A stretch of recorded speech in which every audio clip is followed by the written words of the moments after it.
ojú olè kí ló ń tẹ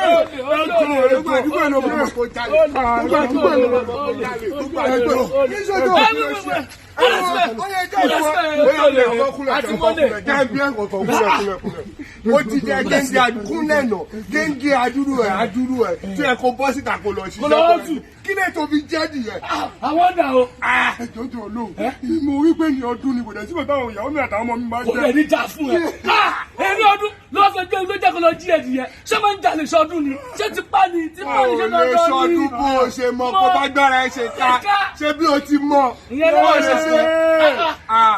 ó ti yẹ àwọn ọba òṣàtìrì òyìnbó ṣe yaṣọ àpọ́nlé mi òyìnbó ẹ̀ sọ mí di alábùkù òyìnbó ẹ̀ gbàṣọ lára mi torí ẹ̀dìyẹ méjì tí ó fẹ́ ṣọdún pàdé torí ọdún kó lọ jalè o ọmọ ọba tó bá rẹ dìyẹ lọ́dún yóò máa rà nẹ́ẹ̀sì ẹ o tó bá di torí ọ̀la tó bá di torí èyí tó bọ̀ láì jẹ́ ọ̀la ayé tó bá sọ fẹ́ pé ohun tó ti ń lójúdo lè lọ wà fíìmù lọ sọ fún ẹ o kò sí tó ti ń lójúdo lè lọ ọmọ ọba Merry Christmas and Happy New Year in advance ó ti yẹ.